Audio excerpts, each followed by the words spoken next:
Bueno, hola, buenas tardes.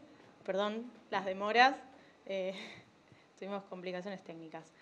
Mi nombre es Victoria, soy parte del equipo organizador de la revista Horizontes, junto con Diego, Juan, Nacho, Juliana, Valen y otro gran grupo de personas.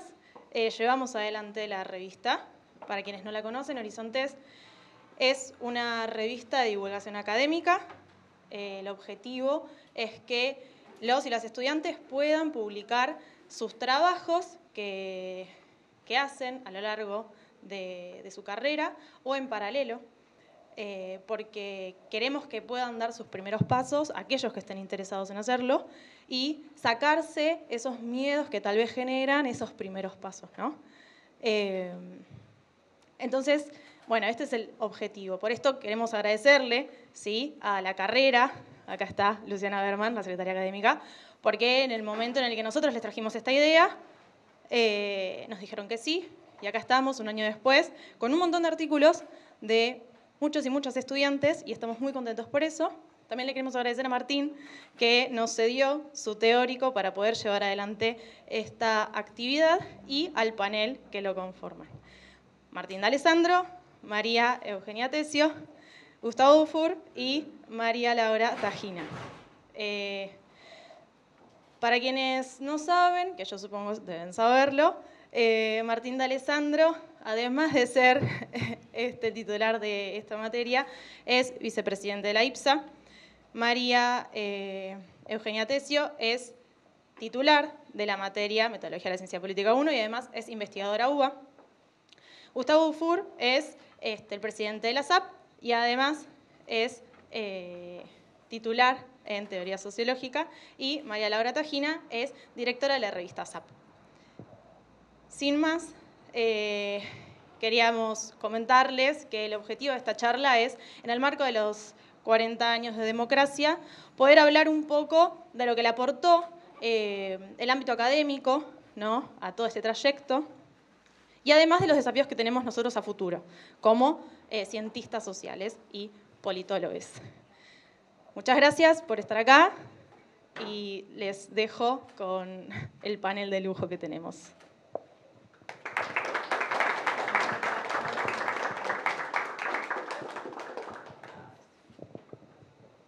Bueno, muchas gracias por la presentación, pero sobre todo muchas gracias, bueno, a la revista y a la dirección de la carrera de Ciencia Política por todas las iniciativas que lleva adelante. Particularmente quiero destacar en este momento las jornadas de Ciencia Política por los 40 años de democracia.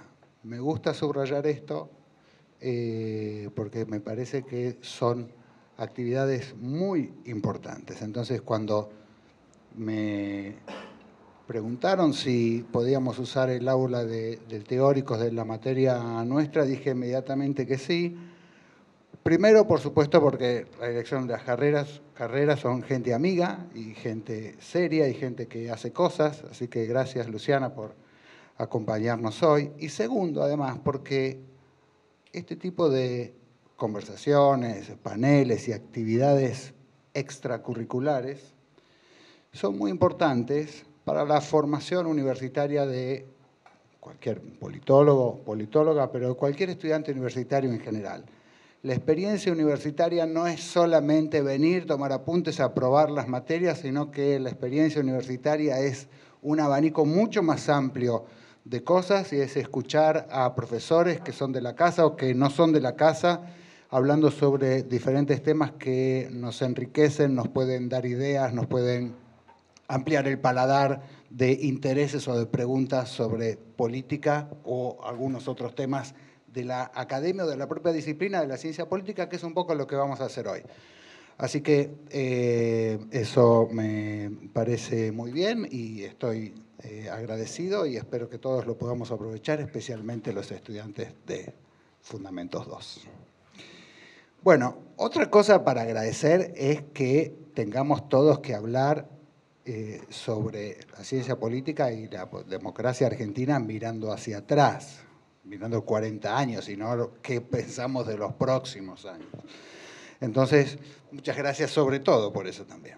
Lo que nos convoca el tema es, entonces, bueno, que en estos 40 años que estamos cumpliendo de la democracia argentina, ¿qué rol, qué temas, qué preocupaciones, qué preguntas se hizo la ciencia política? Nosotros, los politólogos, a la luz de todas las cosas que nos fueron pasando en estos 40 años, qué fuimos aprendiendo, sobre qué cosas fuimos estudiando, sobre qué cosas fuimos escribiendo. Tengo acá un punteo, pero antes de ir a hacer un punteo, que me parece interesante como marco general, y después seguramente los colegas van a abordar algún tema con mayor precisión que yo, quisiera hacer una aclaración, que es, ¿de dónde salen los temas que estudian los politólogos? ¿Cómo se les ocurre a los politólogos estudiar tales o cuales temas? ¿Cómo se inventa, cómo surge, cómo nace una agenda de investigación de una comunidad científica? Bueno, por supuesto de la cabeza de los intereses y de los problemas de cada uno, ¿no? Pero haciendo una mirada agregada de todos estos temas, con algunos colegas y amigos identificamos, me refiero a Juana Valmedina y Marcelo Leiras, con quienes hicimos algunos trabajos sobre este tema, la agenda de la ciencia política argentina en estos 40 años siguió básicamente dos horizontes. Uno, la agenda de los tomadores de decisión. Es decir, la agenda de los estudiosos, de los politólogos, fue siguiendo los problemas del país. No necesariamente los problemas puntuales, pero los problemas en términos amplios. Ahora voy a hacer, cuando pase a la descripción un poco más detallada, se va a entender un poco más. Pero los problemas del país, las preocupaciones, ¿no? Los problemas es un poco puntual, las preocupaciones o la agenda, las familias de problemas del país han sido una fuente de inspiración para la agenda de investigación científica de los politólogos. Y la otra gran fuente es, bueno, la agenda internacional de la ciencia política mundial, un poco más específicamente la agenda de los politólogos latinoamericanistas, un poco más específicamente la agenda de los politólogos latinoamericanistas que trabajan en Estados Unidos, que son un poco los que han venido marcando parte, junto con los problemas del país, insisto, las preocupaciones o las agendas, los temas de las tesis, de los artículos, de los libros y muchas veces de las clases, ¿no? Materias o seminarios optativos en esta universidad y en otras. Entonces, con estas dos fuentes de variación, nos metemos un poco a hacer el punteo de cuáles fueron los temas. Bueno, obviamente, la democracia argentina se instaura después de un proceso de transición y el estudio de la transición ya venía siendo un tema de investigación en la agenda de los latinoamericanistas y era al mismo tiempo un problema esencial de Argentina y de América Latina. Por lo tanto, uno de esos primeros temas en los tempranos y no tan tempranos años 80 fueron los temas relativos a la democracia. Uno, la transición hacia la democracia, cómo es que se da la transición, cómo caen los regímenes autoritarios, cuál es la agenda de los actores democráticos, la transición entre un régimen autoritario y un régimen democrático, ¿cómo se da? ¿Se da por negociación? ¿Se da por derrumbe? ¿Se da por concesión? ¿Los actores democráticos juegan todos juntos? ¿Con quiénes tienen que conversar los actores democráticos? ¿Con qué actores del autoritarismo conversan los sectores democráticos? Ahí, por supuesto, tenemos en ese primer momento el libro señero de Guillermo O'Donnell y Philipp Schmitter, ¿no? Que inventaron teóricamente esto que es tan común para nosotros, que es dividir a los actores entre duros y blandos, halcones y palomas, ¿no? Ellos decían, bueno, los actores democráticos tienen que conversar con los actores del autoritarismo, pero no con los recalcitrantes, con los autoritarios halcones, sino con los autoritarios palomas. Esa es la única forma de lograr una transición de régimen. Ok. los problemas de la que en su momento se llamó la consolidación de la democracia, ¿no? Porque, bueno, perfecto, hubo procesos de transición hacia la democracia, hay democracia nueva, joven, en una cantidad de países de América Latina. ¿Cuánto va a durar? ¿Van a volver los autoritarismos? ¿Van a volver los golpes? ¿O cuándo podemos empezar a hablar de un proceso de consolidación? ¿Cuándo está firme la democracia? ¿Cuándo podemos estar tranquilos? Bueno, eso es un área temática que también se desarrolló mucho. Como temas específicamente particulares de un momento histórico, por ponerle una cara, el gobierno de Alfonsín. Después hay una cantidad de temas que son clásicos de la ciencia política global y particularmente de la ciencia política argentina que se expandieron, ¿no es cierto? La ciencia política, como toda ciencia social, necesita de la democracia para poder desarrollarse porque los autoritarismos restringen la posibilidad de las clases, de las investigaciones, de las publicaciones, etcétera, etcétera, etcétera. Pero los problemas del Estado, ¿qué es el Estado? ¿Cómo funciona? ¿Cuáles son sus fuentes de poder? Ese es un tema clásico que se expandió en los años 80.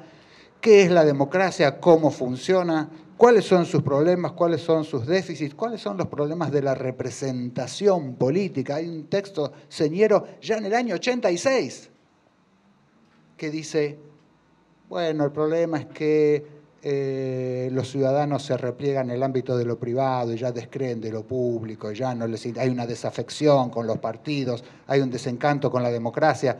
No estamos hablando del año 99, estamos hablando del año 86. O sea que los problemas y los déficits de la democracia estuvieron desde una época muy temprana, lo cual nos dice que es un problema estructural de la democracia, no es un problema de el ejercicio de la democracia solamente.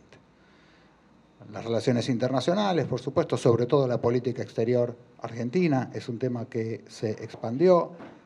Las políticas públicas en general, el estudio específico de determinadas áreas del Estado, de determinadas políticas públicas, de la planificación, de la implementación, de la evaluación de políticas públicas, el análisis electoral, obviamente, y otra constante desde siempre como tema de la ciencia política es la historia de las ideas y el estudio de los autores clásicos. Eso siguió. Este núcleo central, ¿no? El Estado, la democracia, las políticas públicas, el análisis electoral, la historia de las ideas, se mantiene siempre, es una constante. ¿Qué cosas nuevas, qué temas nuevos trajo el primer cambio de la presidencia de manera pacífica en el año 89? El menemismo. ¿Cómo nos impactó a los politólogos el menemismo? Bueno, yo diría dos cosas. Primero, se desarrolló un área muy importante de estudios sobre las reformas económicas. ¿No? ¿Qué impacto tienen? ¿Cómo es que se pueden hacer reformas económicas de mercado neoliberales, o como las querramos llamar, bajo regímenes democráticos? Que afectan en un marco de plenitud de derechos, se implementan reformas económicas que afectan o que han afectado muchos de esos derechos. Eso abrió incluso el desembarco en la Argentina de una subdisciplina que es no voy a decir economía política, porque economía política nos lleva a otra cosa. Lo voy a decir en inglés, la political economy, ¿no? Que es esta trabajo multidisciplinar entre politólogos y economistas para ver cómo juega el proceso de toma de decisiones con la implementación de reformas de mercado. Eso abrió también todo un área de estudios muy fructífera, dicho sea de paso. Y la otra característica de los años 90, de la presidencia de Menem, es, bueno, el estudio de la calidad de la democracia, ¿no? Básicamente alrededor de los problemas de la concentración del poder en la presidencia, el estudio de los decretos, la relación un nuevo enfoque de la relación entre el Ejecutivo y el Legislativo en los presidencialismos latinoamericanos, formas de ejercer el poder, y menciono acá un texto que abre la agenda de la investigación de lo que conocemos como la calidad de la democracia, que es el archifamoso artículo de Guillermo O'Donnell, Democracia delegativa. Bueno, esto no es que sea exactamente el primer trabajo de los politólogos sobre el tema, pero es el faro que abrió un camino para una agenda de investigación sobre el estudio de la calidad de la democracia, que es una cosa diferente. ¿Por qué? Porque ahora tenemos una democracia que llegó y estudiamos la transición. Una democracia que subsiste, que dura, y tenemos un debate sobre la consolidación. Pero ahora tenemos una democracia que, lo digo entre comillas, funciona mal. Que no funciona como creíamos que iba a funcionar la democracia, que es como funciona en Estados Unidos, como funciona en Europa. Tenemos déficits de funcionamiento democrático. Tenemos presidentes que concentran el poder, tenemos presidentes que desfinancian o minimizan el funcionamiento de los mecanismos de control o de las agencias asignadas de control, que presionan por o reformar las constituciones o tener terceros mandatos, y eso, o que no se reconocen, porque las democracias delegativas también aplican políticas neoliberales, una cantidad de derechos de ciudadanía que son vulnerados. Y otra vez O'Donnell, y sí, otra vez O'Donnell. El tipo estaba todo el tiempo abriendo puertas y ventanas sobre qué tan ciudadanos son los ciudadanos pobres, ¿no? Zonas azules, zonas marrones, ¿no? Hay una cantidad de ciudadanos de las democracias que votan pero no pueden ejercer sus derechos. En el medio de todo eso se abre otra gran investigación que todavía sigue siendo muy exitosa en temas de investigación en ciencia política, que es el federalismo, ¿no?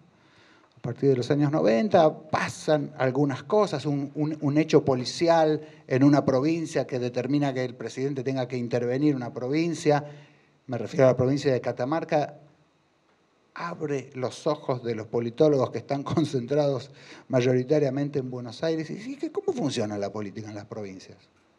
¿Y cómo es que los diputados, algo que ahora ya lo recontra sabemos, pero en el año 91, a principios de los 90, no estaba tan claro? No había estudios sobre el funcionamiento de la política provincial. No sabíamos cómo eran los sistemas electorales en las provincias, no sabíamos cómo era el proceso político en las provincias, no sabíamos en qué medida los legisladores nacionales respondían a los gobernadores, no sabíamos que los políticos de las provincias prefieren desarrollar sus carreras políticas en las provincias antes que venir a Buenos Aires, etcétera, etcétera. Todo eso lo fuimos aprendiendo a partir de estudios de ciencia política. El federalismo.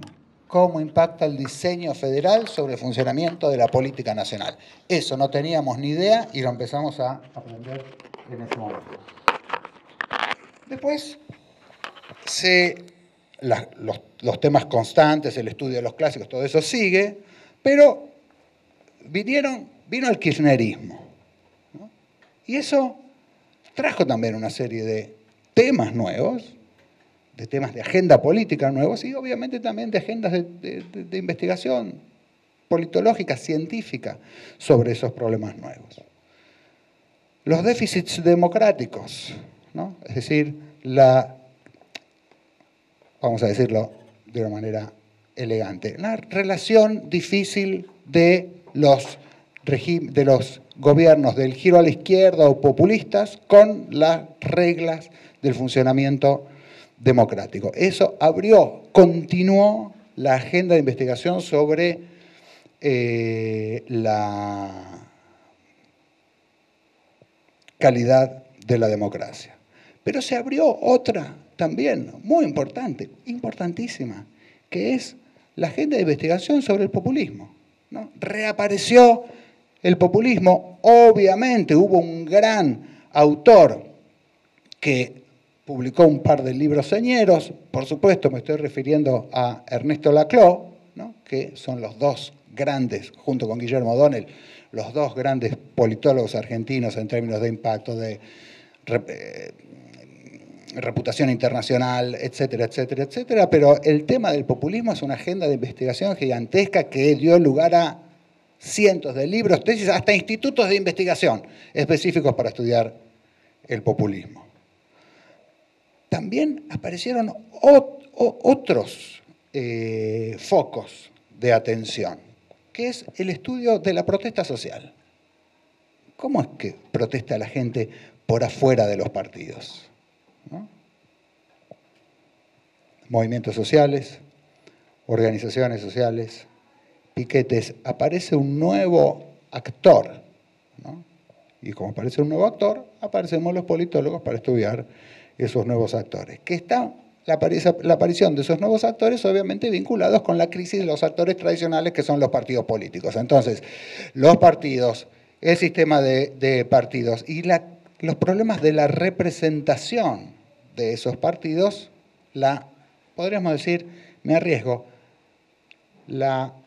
el funcionamiento no efectivo de la representación partidaria hace que la representación busque otros canales y eso hay que estudiarlo. De repente apareció entonces que los líderes nacen por afuera de los partidos, sobre todo por su inteligente utilización de los medios. ¿Les suena? Hace 15 años que estamos estudiando esto, ¿no? Un profesor de la casa, Isidoro Cheresky, hace 15, 20 años que empezó a hablar de los líderes de popularidad. O sea, líderes que solamente construyen popularidad en los medios. De estructuras, de movilización, de aparato, nada. Bueno, ahí hay un tema para estudiar, ¿no?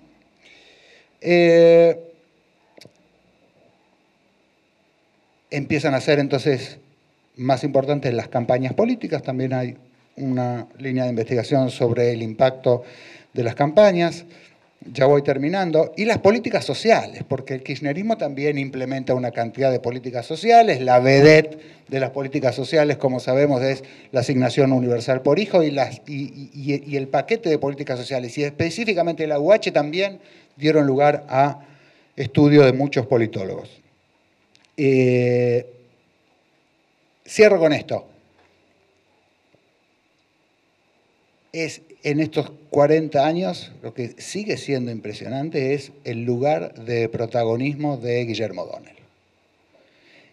El tipo veía los problemas antes que todo el resto, antes que los demás. Como estos grandes jugadores de Maradona, Messi, que ven lo que va a pasar antes de que se den cuenta todos los demás, y él iba marcando la agenda de investigación de Argentina y de América Latina, con cómo funcionaban los regímenes autoritarios, con cómo se organiza el poder del Estado, cómo se produce la transición hacia los regímenes democráticos, cómo es la calidad de la democracia. ¿Qué supone para un régimen democrático ser un ciudadano? ¿Cuál es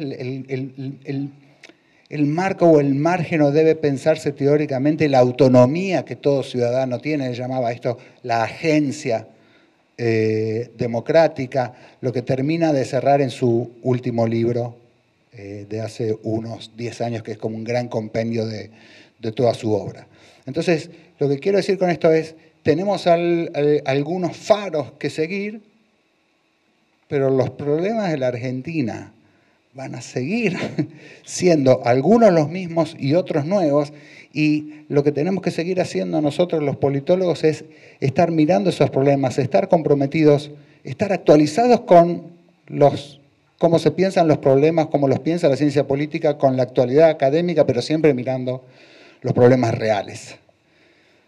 Eso es lo que hemos hecho a lo largo de estos 40 años y eso es lo que tenemos que seguir haciendo en los próximos 40. Gracias. Gracias por la invitación a la carrera de Ciencia Política. Lu, gracias por esta iniciativa. A los directores y organizadores de la revista Horizontes también por participar de esta organización de esta jornada. Y a Martín, obviamente, que puso a disposición el teórico de su materia para la realización de esta charla. Me sirve lo que estuvo trabajando Martín en términos de ese recorrido de temas, ¿sí? Que se fueron abordando en la disciplina. Mi pequeño aporte en estos minutos que tengo va a estar más orientado a recuperar los temas en función al título principal, ¿no? Del desafíos de la democracia. Y voy a intentar hacer un pequeño recorrido que va a cruzar algunas de esas cuestiones que mencionaba Martín y por supuesto va a dejar otras sin abordar. El punto de partida creo que es el mismo.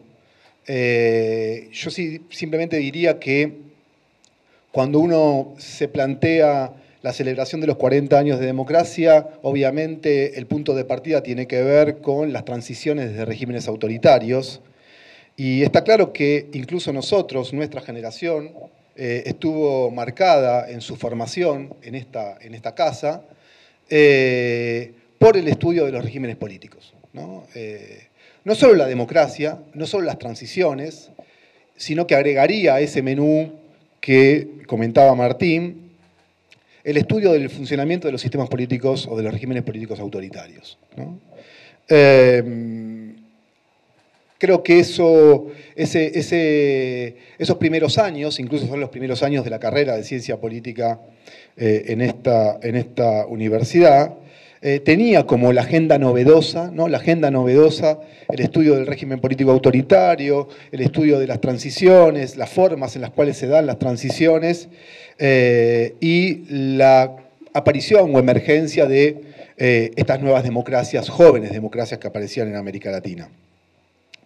Y en el marco de ese punto de partida, en donde la transición ocupaba un tema central, aparecía o emergía con cierta fuerza una pregunta, ¿no? Que creo que fue una pregunta que nos marcó y que tal vez ahora vuelve, ¿no? Lo interesante es que parece que la misma pregunta que estaba, sí, o que empezó a estar presente en los años 80, vuelve ahora, y no solo en América Latina, vuelve ahora en general en los estudios de la ciencia política, que es la pregunta sobre la estabilidad democrática. Ahí, obviamente, esa pregunta estaba vinculada a tratar de reconocer cuáles eran los factores y los actores que eventualmente podían poner en riesgo la continuidad de las reglas de juego democráticas. Y en parte, esas discusiones que se daban y esos papers o artículos o libros que se publicaban, se nutrían de las evidencias que teníamos respecto a cuáles habían sido las razones del fracaso democrático, ¿sí?, previo a las nuevas transiciones.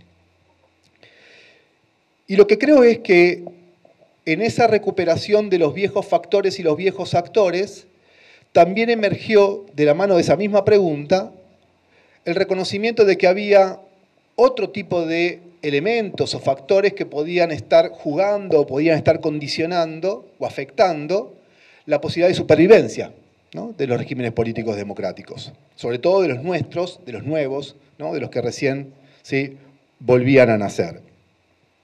Y es ahí donde hay yo creo, un pequeño giro. Martín, creo que esa parte, digo, la mencionó más general, pero que fue algo que estructuró mucho la discusión y por lo menos yo estuve muy marcado por esa discusión en mi formación, que era en qué medida los diseños institucionales podían condicionar o podían afectar positiva o negativamente la estabilidad de la democracia, ¿no? Y aparecía esa gran discusión, ¿sí?, presidencialismo-parlamentarismo, que dio lugar a una, ¿no?, frondosa literatura, en donde obviamente la pregunta, sobre todo desde este lugar, ¿no?, del mapa, era en qué medida el presidencialismo hacía o no una contribución a la estabilidad de la democracia.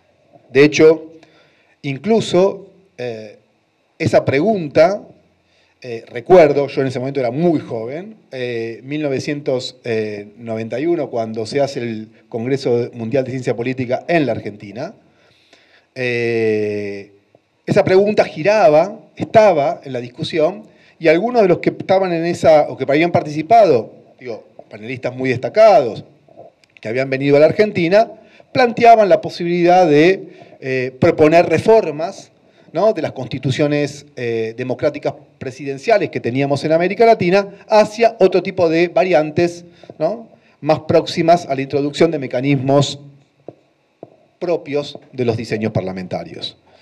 Por lo tanto, aparece, ¿no?, la pregunta de si el diseño institucional hace alguna diferencia respecto a la estabilidad. La pregunta de cuáles son las condiciones bajo las cuales una democracia es estable y la pregunta adicional o más específica de si es posible promover la estabilidad democrática con diseños presidenciales, obviamente dio lugar a incorporar otras variables al análisis de esa relación de tipo causal. Y ahí aparecen, y obviamente en ese recorrido que también mencionaba Martín, se recupera toda la discusión sobre, ¿sí?, los partidos y los sistemas de partidos, ¿no? La pregunta es, bueno, está bien, es cierto, podemos discutir si los factores contextuales son relevantes o no son relevantes, podemos discutir si hoy las Fuerzas Armadas, o en aquel momento las Fuerzas Armadas seguían teniendo un peso relativo que podía ser una amenaza a la estabilidad de la democracia, pero traemos a la discusión una variable nueva, el diseño, ¿sí?, parlamentario presidencial, y entonces nos preguntamos, adicionalmente, en qué medida las configuraciones de los sistemas de partidos, en qué medida los tipos de partidos que tenemos, ¿sí?, pueden eventualmente, ¿sí?, afectar positiva o negativamente la estabilidad democrática. Entonces, aparecen ya en aquel momento algunas hipótesis que dan lugar a trabajos de investigación o a publicaciones muy importantes, en donde pareciera ser que hay cierta afinidad entre estabilidad democrática y diseños o sistemas de partidos con bajo grado de fragmentación, y que eventualmente, ¿sí?, sistemas de partidos muy fragmentados, ¿no?, pluripartidistas y sobre todo muy atomizados, podían poner o amenazar no solo la estabilidad democrática en diseños presidenciales, sino incluso también en los diseños parlamentarios. Aparece también una literatura muy interesante que empieza a mirar, ¿sí?, de manera significativa la relación entre las estructuras partidarias o las organizaciones partidarias y los electores. La pregunta ahí era cuál es el grado de arraigo social que tienen las estructuras partidarias. Empieza a aparecer la discusión sobre votos de identidad, votos, ¿sí?, digamos, más vinculados a voto estratégico, voto útil o voto de preferencia. Pero en cualquier caso aparece también la discusión de, bueno, cuál es el grado de institucionalización que tienen los sistemas de partidos y en qué medida, ¿sí?, esa oferta política aparece con cierto grado de estabilidad o de volatilidad. Obviamente que Martín decía, bueno, ¿cómo surgen las ideas, ¿no?, cómo surgen las agendas? Las agendas surgen a mi juicio, surgen por dos elementos que confluyen. Uno, porque hay, como decía Martín, muchos que tienen una capacidad creativa fenomenal y que tienen la capacidad de pensar problemas, ¿no?, y pensar categorías conceptuales nuevas para abordar esos problemas. Pero también es cierto que hay otra fuente que es la evidencia, ¿no?, la realidad, las experiencias. ¿Y por qué recupero esto? Porque esas viejas preguntas que aparecían se daban, digamos, o parecían no reconciliarse demasiado bien con alguna evidencia que teníamos a disposición, ¿no? Entonces, lo que uno podía ver era que tal vez lo que uno asumía que eventualmente podía dar lugar a problemas en la estabilidad del régimen político democrático, ¿sí?, como por ejemplo el multipartidismo, ahora empezábamos a ver cómo el multipartidismo podía ser procesado exitosamente y eventualmente eso no era una amenaza, ¿sí?, seria o real a la estabilidad del régimen político democrático. Lo que sí es cierto es que esas reconfiguraciones de los sistemas de partidos, esa atomización creciente, ¿sí?,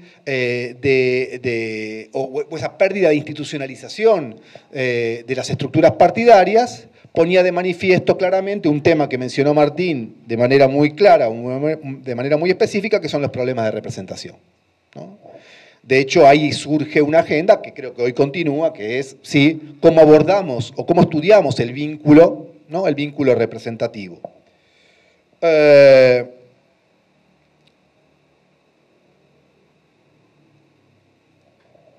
Los cambios contextuales, como decía Martín, también son importantes, y cuando digo cambios contextuales no solo me refiero a los cambios políticos que se producen en América Latina, sino también ¿sí? A los cambios en las otras dimensiones contextuales, ¿sí? Sociales, ¿sí? Estructurales económicas, ideológicas o ideológico-culturales, que me parece que son relevantes, y en ese marco creo que aparecen nuevas agendas, ¿no?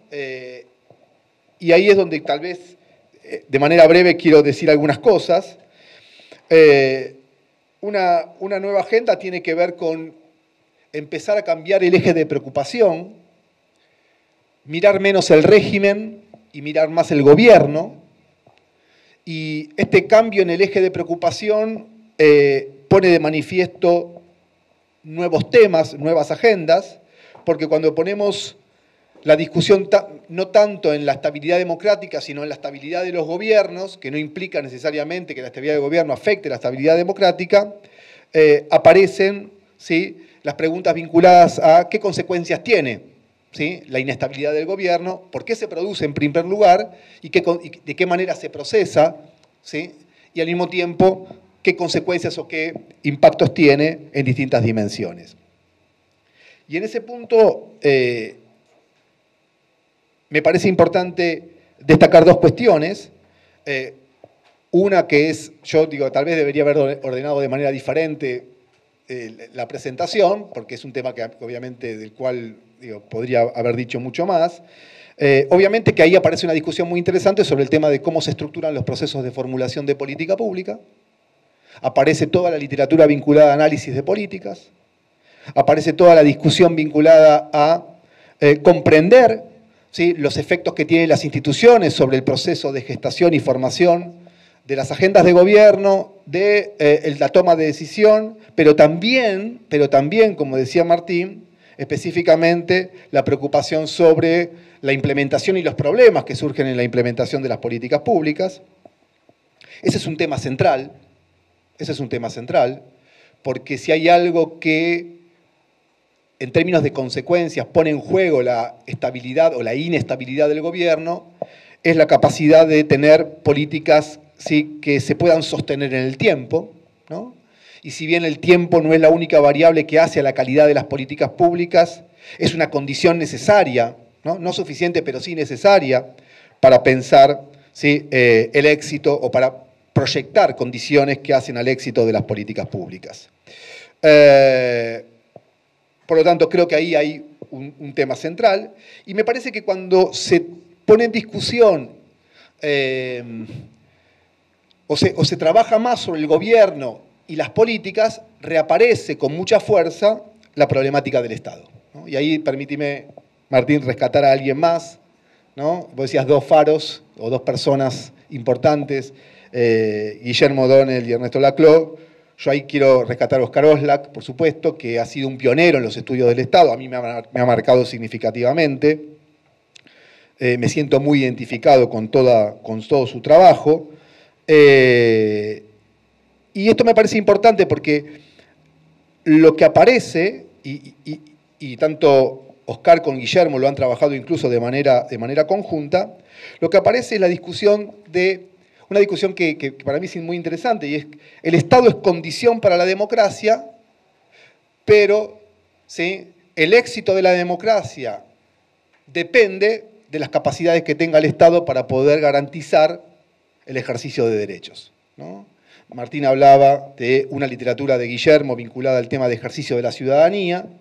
Bueno, esto obviamente solo es posible a través de burocracias estatales, y ahí aparecen todos los estudios vinculados al Estado, a las burocracias, a la calidad de las burocracias, ¿sí? Que me parece que son sumamente relevantes y que obviamente a mí me han marcado significativamente, y que creo, Martín lo dijo también, y que creo que digamos, esa línea de trabajo, esa agenda de investigación, se ha desarrollado se ha potenciado de manera muy fuerte a partir de la década de los 90, ¿no? si bien, obviamente, los estudios pioneros, incluso el estudio pionero, un estudio ¿sí? Muy antiguo de Guillermo y de Oscar sobre el Estado y las políticas, Estado, gobierno y política, aunque el trabajo era Estado y políticas estatales, es de finales de los 70. Pero en cualquier caso lo que queda claro es que aparece, ¿no? Se mete en la discusión la preocupación sobre el Estado. Y en esa preocupación, obviamente ahí hay una literatura que se va desarrollando de manera, digo, hasta la actualidad, que recupera temas, ¿sí? Algunos más clásicos y otros tal vez, ¿sí? Más actuales, que tienen que ver con cómo pensamos las capacidades estatales, con cuáles son los problemas, ¿sí? O los desafíos que tenemos en términos de fortalecimiento de las capacidades estatales. Pero lo que queda claro es que la estabilidad del gobierno, y por eso vuelvo a ponerlo en relación al problema del gobierno, es que la estabilidad del gobierno o la inestabilidad de los gobiernos condiciona la capacidad que tenemos para fortalecer capacidades, o eventualmente puede ser, ¿sí? Un elemento, ¿sí? O una condición para la destrucción de capacidades de intervención pública.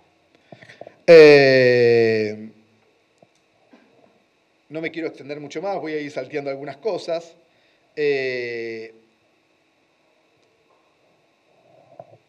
Obviamente me parece que, digamos, en este marco de la preocupación sobre, ¿sí? La estabilidad de gobierno, uno podría pensar, yo decía, bueno, las consecuencias en términos de políticas, en términos de destrucción o fortalecimiento de capacidades estatales. Otra línea de investigación podrían ser las causas, y cuando miramos las causas ahí aparece, obviamente, los estudios vinculados a la relación ejecutivo-legislativo, ¿no?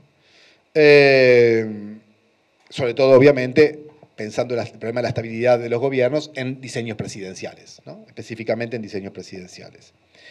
Y ahí me parece que aparecen cosas muy interesantes, porque lo que empezamos a ver es que, a diferencia de lo que creían los autores mainstream en los 80, en donde la estabilidad de gobierno, ¿sí? Era la puerta de entrada, ¿sí? La inestabilidad del gobierno era la puerta de entrada a la inestabilidad de la democracia, lo que empezamos a ver es que ahí hay una distancia importante entre estabilidad de gobierno y estabilidad democrática, y en todo caso lo que nos tenemos que preguntar es en qué medida, o por qué razón, o cuáles son las razones, ¿no? Buscar imputación causal, que permiten entender por qué la inestabilidad del gobierno puede derivar en la inestabilidad del régimen político democrático. Obviamente ahí hay algunos politólogos que, como decía Martín, desde el norte, mirando a América Latina, han iluminado bastante las agendas de investigación, entre ellos algunos argentinos, ¿no? Me refiero, por ejemplo, a Aníbal Pérez Liñán, un colega, un amigo, ¿sí? Y que obviamente ha problematizado esto y ha discutido con esos autores mainstream y ha replanteado la discusión respecto a cuáles son las derivaciones que tienen las crisis presidenciales, ¿no? Mostrando o poniendo de manifiesto que las crisis presidenciales no, digamos, después de la tercera ola, después, ¿sí? en estos 40 años de democracia, ¿no? Que estamos celebrando, las crisis presidenciales no derivan en levantamientos militares, no derivan en rupturas del régimen democrático, excepciones las hay, por supuesto, ¿sí? Sino que más bien lo que derivan es en otras formas de procesar esos conflictos, esas crisis que afectan la estabilidad de un gobierno, pero que no condicionan la estabilidad del régimen, ¿no? Y ahí aparece toda la discusión, o me parece una literatura muy interesante que empieza a analizar. Los textos de Aníbal, o algunos textos de Aníbal son muy, muy ilustrativos, empiezan a analizar cómo en el presidencialismo aparecen o comienza a ser utilizado un mecanismo institucional que siempre existió, pero que no se utilizaba o no se ponía en práctica y que ahora forma parte del conjunto de herramientas que tienen, ¿sí? Los actores políticos para resolver tensiones en esa relación. Por ejemplo, el juicio político al presidente, ¿no? Hay otra nueva literatura que aparece, que es la discusión vinculada, y con esto voy cerrando, a dos preguntas. Una capaz que María Laura la va a recuperar cuando analice el tema del comportamiento electoral.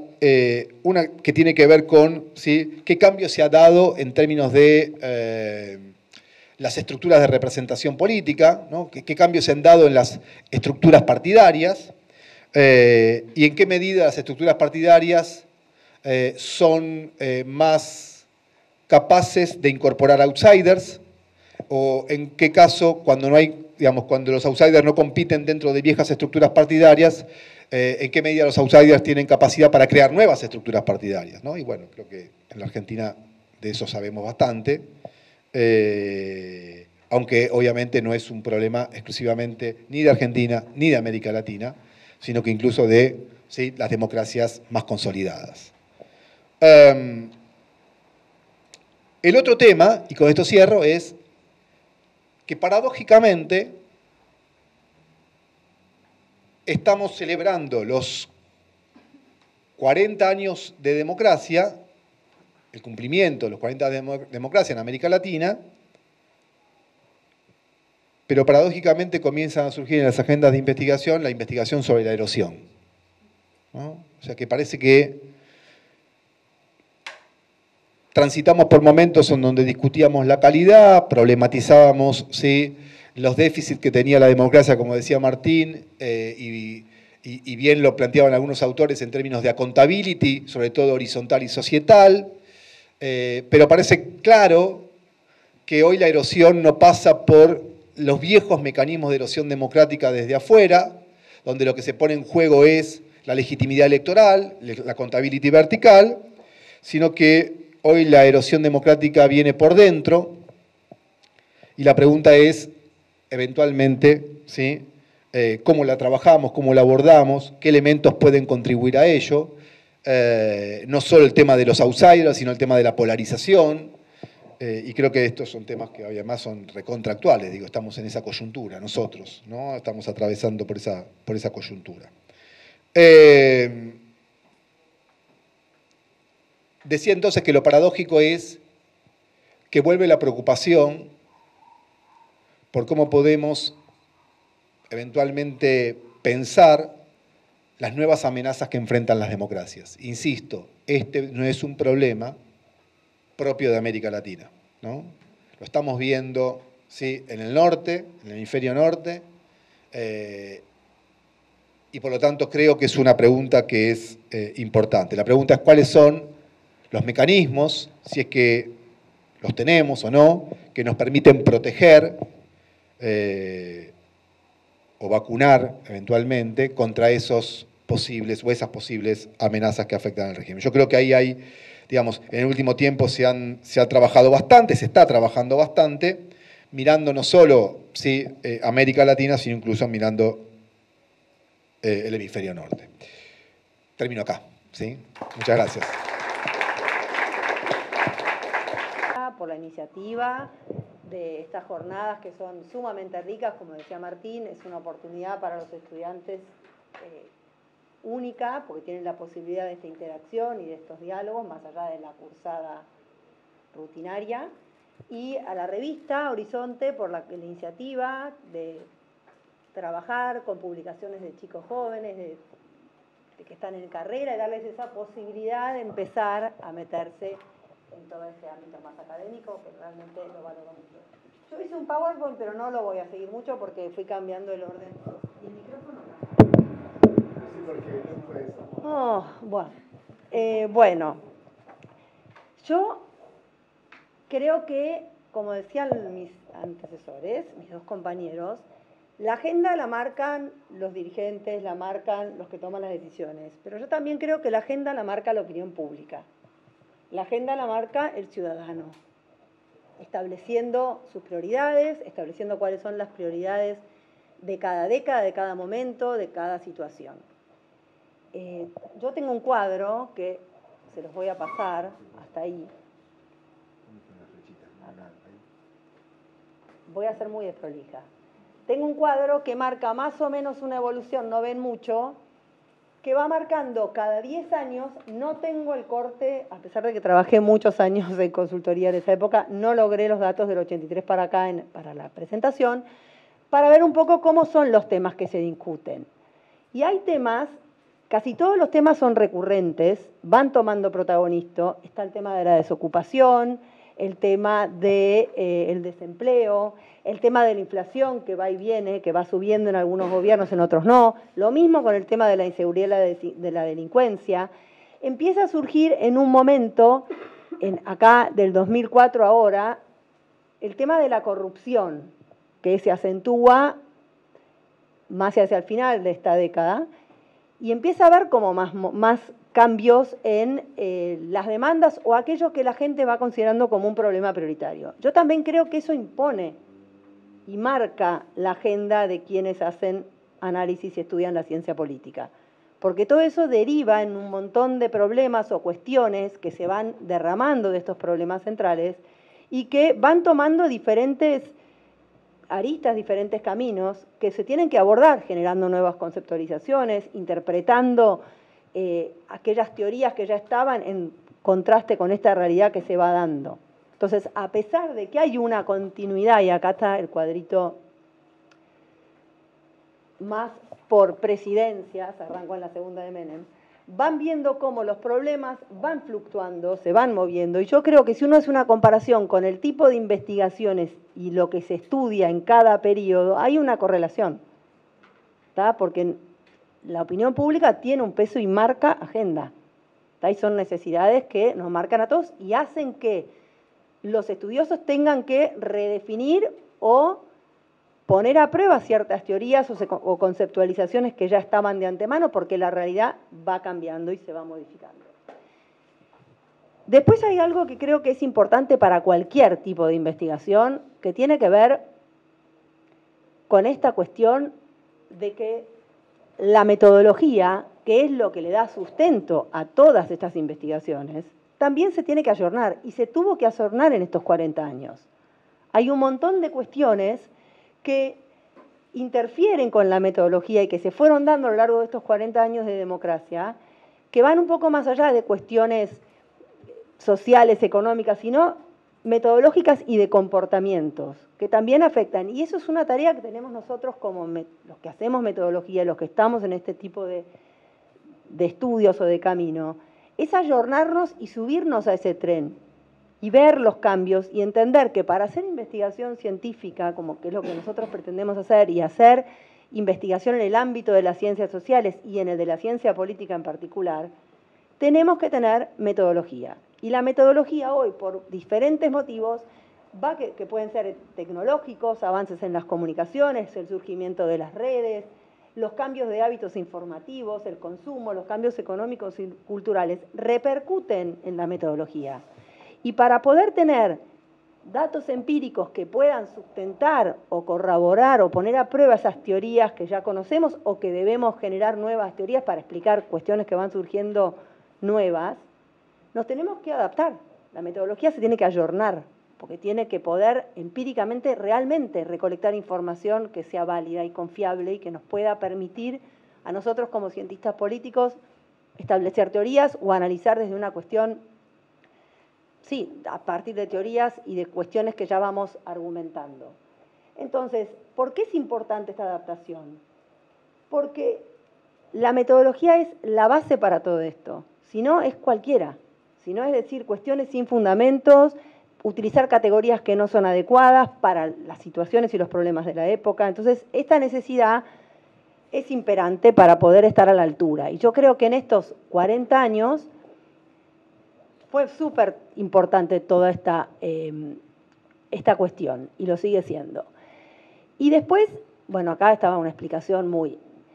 Después también yo creo que en estos 40 años de democracia, y los chicos lo fueron marcando con los distintos problemas que se van abordando y que se van trabajando, yo creo que hay un problema que a mí Hubo un estudio que hizo la Facultad de Sociología hace poco que presentó sobre la estabilidad de la democracia o la credibilidad que tenía la democracia. Yo tuve que participar de esa presentación. Y yo creo que más allá de la prioridad de los problemas que se van marcando y que son tomados por investigadores, hoy tenemos otro tipo de problemas que tienen que ver con la vulnerabilidad de la democracia. Hace 40 años que estamos en democracia, mucha de la gente que hoy vive en la Argentina, o que son ciudadanos que votan, que emiten su voto, vivieron siempre en democracia. Entonces, viendo ese análisis, yo pude percibir que había, cuando se hacía la pregunta de si la democracia era el mejor régimen posible, había una gran mayoría, un 70% que respondía que sí, pero había un 30% que respondía que no. Y de ese 30%, cuando se hacía el desagregado, la mayoría eran gente joven, que iba entre los 16 y los 40 años. Entonces, a mí me llevó a pensar que hay ciertos temas que deben tratarse, por más que no sean los temas que están en la prioridad de la gente que plantean las encuestas o que manifiestan en la agenda mediática, que tienen que ver con estas cuestiones, con la vulnerabilidad de la democracia. No dar por hecho que la democracia es algo que se respira, que tiene valor, parezco que estoy haciendo campaña, qué horror, que es algo que se respira, que se da por hecho, que los valores democráticos, el Estado de Derecho, tiene un montón de cuestiones que no se puede vulnerar, que es vulnerable. Por ahí, muchas personas que vivieron en democracia todo este tiempo y que por ahí no tienen en carne propia la vivencia de la vulnerabilidad o lo difícil que es sostener una democracia, con todos estos que marcaron los chicos, todas las dificultades que encontramos en la democracia, que se sale de los libros, se sale un poco de la teoría.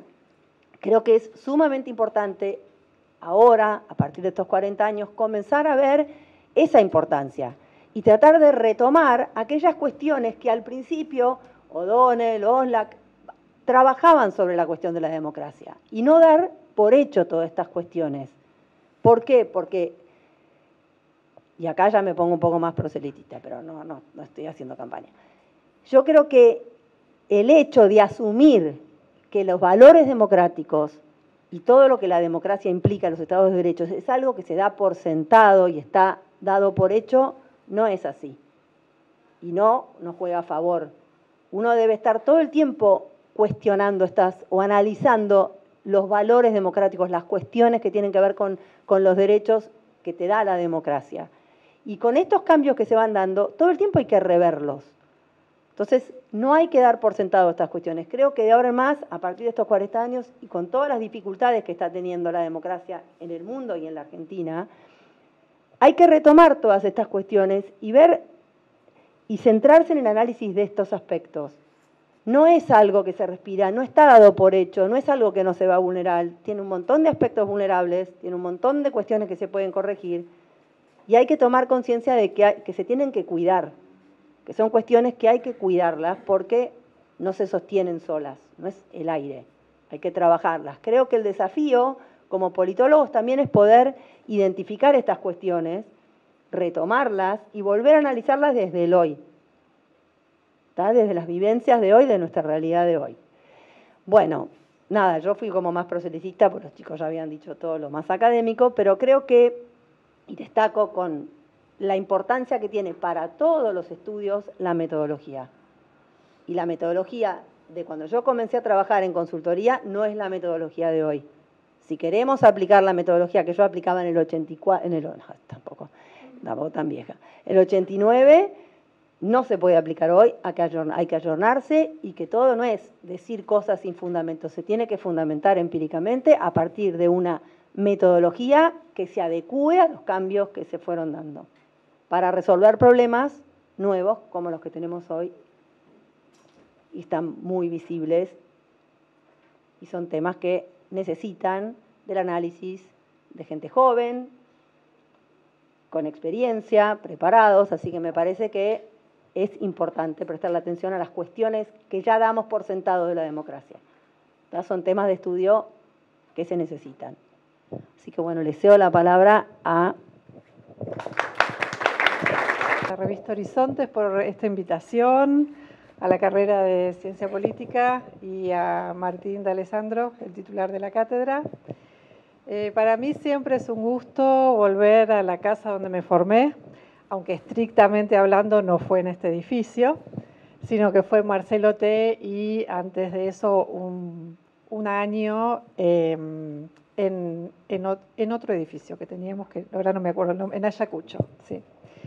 Y bueno, y ya que estamos también mencionando a quienes nos marcaron, creo que es también una buena oportunidad para agradecer a profesores de esta casa que me marcaron, sin duda, que son, bueno, Darío Cantón, los estudios electorales, Raúl Jorrat, claramente, y también Heriberto Muraro, que si bien no era profesor de nuestra carrera, lo tuve en posgrado, en la maestría en opinión pública, pero sí era de esta casa. Así que, bueno, mi agradecimiento a los profesores de la UBA por su contribución, sin duda, a mi formación. Yo, de las preguntas disparadoras que plantearon los organizadores, tomé la que decía qué aprendimos, dónde estamos ahora, y la enfoqué específicamente a mi área de investigación, que es el comportamiento electoral. Y decidí también plantear algunas preguntas que me van a servir para estructurar esta exposición. Una de ellas es si existe un votante argentino arquetípico con una idiosincrasia propia, porque a nosotros nos gusta eso de sentirnos diferentes e importantes. Entonces, me gustaría reflexionar un poquito sobre eso. A nosotros, digo, argentinos y argentinas, ¿no? Y de la mano de eso, algo que un poco circuló estos días después del resultado de las elecciones, sí es cierto que en este país fracasan todas las teorías. La segunda pregunta es si corresponde hablar del votante en singular o, en cambio, de los y las votantes. La tercera pregunta, si son diferentes las votantes de los votantes en Argentina. Y, por fin, si hubo cambios en la forma de votar a lo largo de estas 4 décadas. Entonces, empiezo con la primera. ¿Ustedes qué creen? ¿Existe un votante argentino idiosincrático particular? Sí, dicen. ¿Alguien más tiene alguna intuición? No, dice el compañero. Sí y no. Bueno, lo que yo diría sobre este punto es que los estudios que analizan el comportamiento electoral y que hemos desarrollado sobre Argentina a lo largo de estos 4 décadas, bueno, no es que yo empecé hace 4 décadas, empecé un poquito después con este tema, lo que nos muestran es que las teorías que fueron pensadas para explicar los resultados de las elecciones en las democracias de altos ingresos viajan a la Argentina. Es decir, nos permiten explicar el resultado de las elecciones. Lo que me pone más del lado de afirmar que no existe, digamos, un votante argentino distinto del resto de los votantes de las demás democracias, ¿no? O sea, esto significa decir de manera resumida que la identificación partidista para aquellos que se sientan cerca de un partido, la ideología, es decir, los valores políticos, las percepciones sobre la economía, la exposición a la campaña electoral, las valoraciones sobre el candidato o candidata, y podría seguir enumerando, efectivamente son factores que nos permiten entender por qué la gente vota como vota en Argentina, ¿no? Y con esta enumeración lo que estoy diciendo que, una más, otra más, es que la explicación del voto es multicausal, siempre, ¿sí? No hay un solo motivo que explica por qué votamos como votamos, si bien algunos motivos son más evidentes que otros, ¿no? Por eso es que cuando estudiamos el comportamiento electoral no nos alcanza la pregunta del cuestionario de opinión pública, ¿por qué usted votó como votó? Porque hay factores, sobre todo factores los que llamamos de largo plazo e incluso los contextuales, es decir, los que no tienen que ver con los atributos del votante. Por ejemplo, la oferta electoral. Por ejemplo, el sistema electoral, que no son tan evidentes en su influjo, pero que sin embargo efectivamente constriñen, condicionan la decisión individual libre de cada votante. Lo que sí podría decir como diferencia, y un poco quizás apuntando a la percepción de la compañera que decía que quizás sí hay diferencias, ¿no? O características particulares. Lo que podría decir como diferencia es que el poder explicativo de algunos factores, por ejemplo, la identificación partidista, en el caso de nuestro país, pero también de las democracias de América Latina, no tiene tanta fuerza como en las democracias de altos ingresos con sistemas de partidos estables, ¿no? Entonces, ahí podríamos, por ejemplo, señalar una diferencia, ¿no? Por el contrario, algo que aplica también al caso argentino es que los que llamamos factores de corto plazo le ganan en la carrera explicativa a los factores de largo plazo.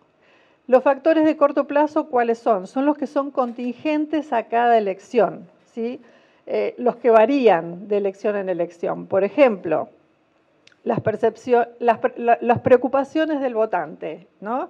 Lo que llamamos el voto por issues, y entre esos el super issue, es decir, las percepciones sobre la economía. Por ejemplo, las características de los candidatos. Por ejemplo, la exposición a la campaña electoral. ¿Cuáles son los factores de largo plazo? Son los que no cambian de elección en elección. Por ejemplo, la raza, el género del votante, la ideología o el partido con el que se siente cercano, ¿no?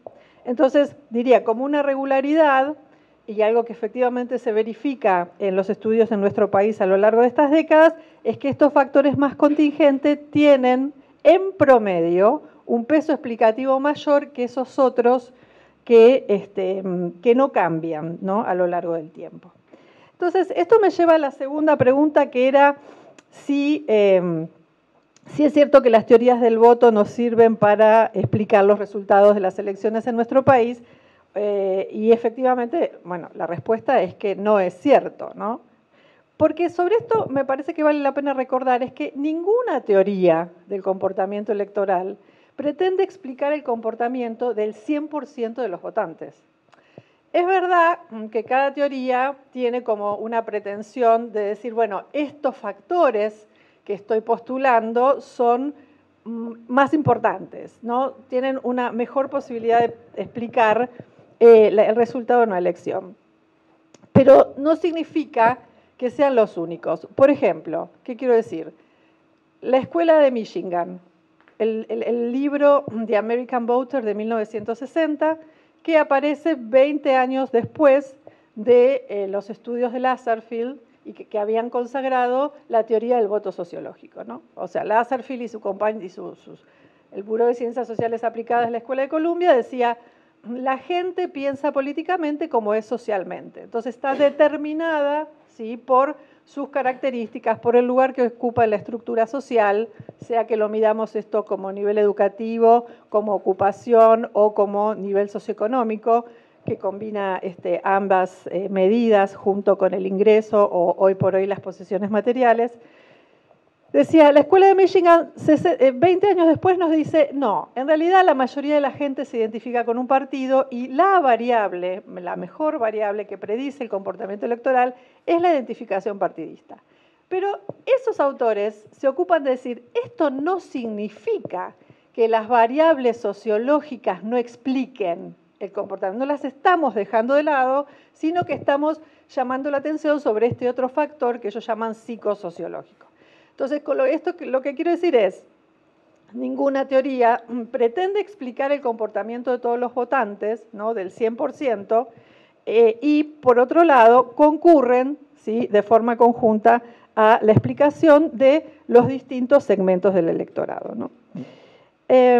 Sí, lo que podría decir es que es cierto que las teorías que explican el voto en las democracias de altos ingresos, hay algunos factores, ¿sí?, que no atienden y que, sin embargo, sí son importantes para entender el resultado de las elecciones en nuestro país y en América Latina. Por ejemplo, el clientelismo, por ejemplo, la dependencia económica del Estado, ¿no? Entonces, recién yo hablaba de los distintos segmentos del electorado y efectivamente la pregunta era corresponde hablar del votante o de los votantes. Y claramente la idea que quisiera dejarles es que el electorado no es un todo homogéneo, ¿sí? Entonces, que para simplificar hablamos del electorado, pero que a la hora de analizar tenemos que pensar en los electorados, ¿sí? Por ejemplo, hay personas que se sienten cercanas a un partido, que se identifican con un partido y que elección tras elección votan al mismo partido independientemente de quiénes sean esos candidatos o candidatas, que además tienen determinados hábitos de consumo de la información. En general se exponen a mensajes, digamos, lo que llamamos la exposición selectiva es más fuerte en este segmento, se exponen a mensajes que confirman sus preferencias electorales previas. Y por otro lado, hay ciudadanos, ciudadanas que se consideran independientes, es decir, que no se sienten cercanos a un partido y que votan de elección en elección evaluando el desempeño del gobierno, castigándolo o premiándolo con la reelección y que cambian, ¿sí?, de partido. En quienes, por ejemplo, cuál es el candidato o candidata tiene más importancia. En quienes, en general, en términos generales, podríamos decir, son personas que son menos interesadas en política y que tienen un consumo más sui generis de información, o un consumo más sui generis de medios y no tanto en términos de información política, ¿no? O sea que la información, en ese consumo de medios, la información política tiene un menor lugar o una menor porción. Entonces, son diferentes segmentos a los cuales aplican explicaciones de la conducta electoral diferentes, ¿no? La tercera de las preguntas es si son diferentes las votantes o los votantes en Argentina. Y sobre esto tendría que decir que en promedio, de acuerdo a un estudio que estoy llevando adelante, en promedio no hay diferencias en las formas en que hombres y mujeres votamos. Pero cuando empezamos a cruzar, digamos, ese voto por ciertas características, por ciertos atributos, encontramos que sí diferencias en el voto entre las mujeres y con relación a los hombres. Entonces, por ejemplo, las mujeres más autónomas, y cuando digo más autónomas, digo, por ejemplo, las mujeres que tienen independencia económica y que trabajan fuera del hogar, tienden a votar a partidos que están a la izquierda de los partidos que votan las mujeres con menos autonomía y los hombres. También tiene influjo el estado civil. Las mujeres que son divorciadas o viudas tienden a votar a partidos que están a la izquierda de los partidos que votan las mujeres solteras. En cambio, en el caso de los hombres, la relación es inversa. Y también tiene influencia la religión. Las mujeres que practican la religión tienden a votar a partidos que están a la izquierda de las mujeres que no practican la religión, tienden a votar a partidos que están a la izquierda de los que votan las mujeres que sí practican. Y con los hombres pasa la situación inversa, ¿sí? Entonces, hay diferencias en el voto de algunas mujeres, las mujeres que tienen más autonomía, ¿sí? Y por último, la cuarta pregunta, si hubo cambios en la forma de votar del electorado argentino a lo largo de estas 4 décadas, les diría que sí las hubo. El segmento de votantes que se identifica o se siente cercano de un partido cambió a lo largo del tiempo. Era más extendido en las primeras décadas de la democracia, digamos, en los años 80, empezó a caer en la segunda mitad de los años 90 y principios de los 2000, volvió a crecer en el tiempo del apogeo de los gobiernos kirchneristas, y estos cambios lo que hicieron fue un poco que las encuestas comerciales dejaran de medir esta variable, ¿no? Como tampoco miden, por ejemplo, la variable de identificación ideológica. El dato que yo tengo, y también les tendría que decir que hay diferencias a nivel de las distintas regiones del país. El último dato que yo tengo sobre este tema es una encuesta en el Gran Buenos Aires de 2022 que decía que el 70% de la población del Gran Buenos Aires se siente identificado con un partido. Y yo creo que esto no es de extrañar, porque efectivamente el Gran Buenos Aires es el gran bastión del kirchnerismo, y el kirchnerismo es la identidad partidaria, me van a decir no es un partido, pero la identidad, si quieren, de una fuerza política más fuerte que hay en el país, ¿no? En términos numéricos, ¿no? Entonces creo que esto me hace bastante sentido.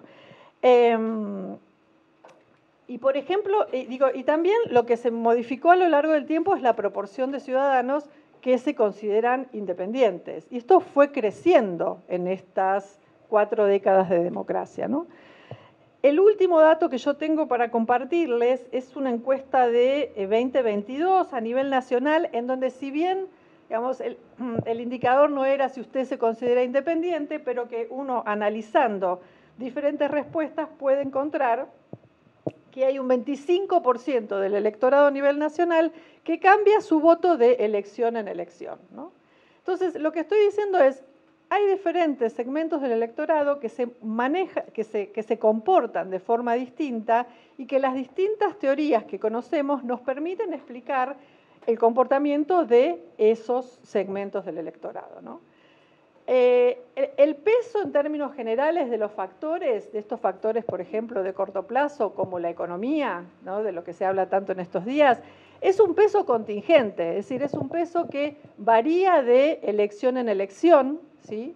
E incluso la forma en que la gente evalúa la economía y moldea sus percepciones económicas también tiene que ver con si se siente o no cercana a un partido. Es decir, el votante ideológico y el votante identificado evalúa la situación económica y el desempeño de un gobierno un poco con esos anteojos, ¿sí? Que tiene puestos, que son la de sus valores políticos y sus preferencias partidarias, ¿sí? Entonces, incluso la misma situación económica no necesariamente es evaluada por todos de la misma manera. Si quieren, después, en la parte de las preguntas, podemos charlar sobre estas últimas elecciones, ¿no? A propósito de lo que estamos diciendo. Pero por ahora dejo por acá. Muchas gracias.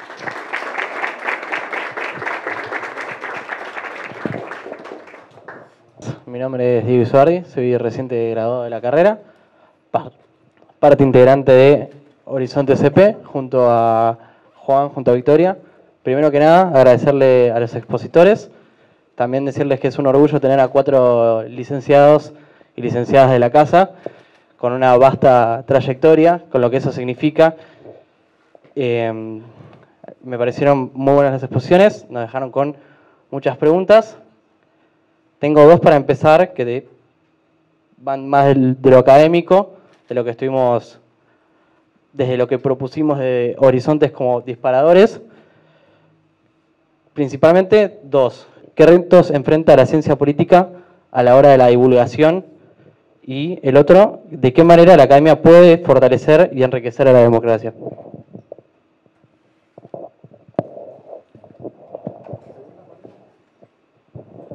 ¿De qué manera la academia puede enriquecer y fortalecer a la democracia?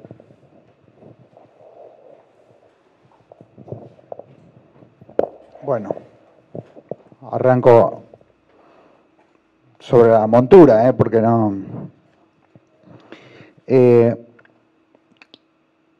cortito sobre lo segundo. Yo creo que la ciencia política contribuye mucho a la democracia. Primero porque es un saber democrático, en el sentido que el 99,9% de los politólogos son personas que están a favor de la democracia. Y gran parte de todos los temas que los 4 mencionamos es, desarrollados por infinidad de politólogos de la Argentina, América Latina, es para tratar de entender y mejorar la democracia. Entonces, yo diría la gran mayoría del conocimiento politológico es un soporte teórico, conceptual y empírico para que la democracia lo aproveche para funcionar mejor. Primer punto. Segundo punto, ¿lo aprovecha la democracia para funcionar mejor? Bueno, más o menos. Más o menos. En términos generales, hay excepciones, pero en términos generales, la política, esto es subjetivo, después a lo mejor los amigos opinan diferente, pero yo tiendo a creer que la política en general no presta demasiada atención a lo que aporta la ciencia política. Bueno, sí, alguna cosita, a pesar de que hay muchos políticos que son politólogos, etcétera, etcétera, pero bueno, la política tiene su propia lógica, su propia endogamia, y no suele ser demasiado receptiva de si existe tal cosa. Yo creo que sí, el conocimiento consolidado de la ciencia política. Entonces, eso lo engancho con tu otra pregunta, porque si esto es así, para decirlo rápidamente, si la política no nos da mucha bola,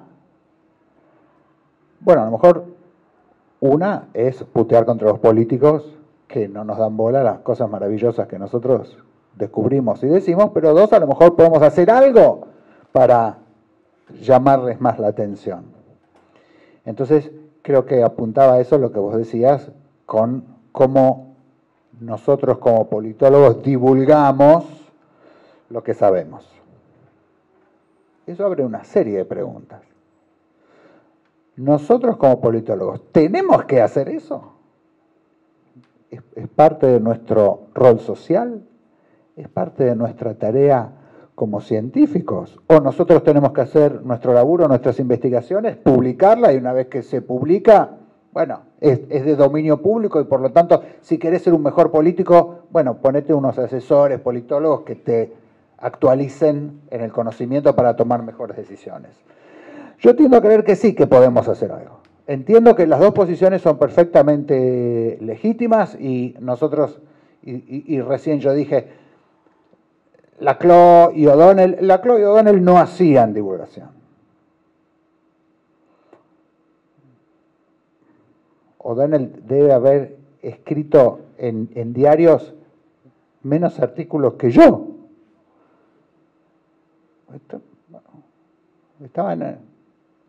Entendían su trabajo de otra manera. Ahora, bueno, nosotros estamos vinculados a la Asociación de los Politólogos de la Argentina, todos nosotros cuatro,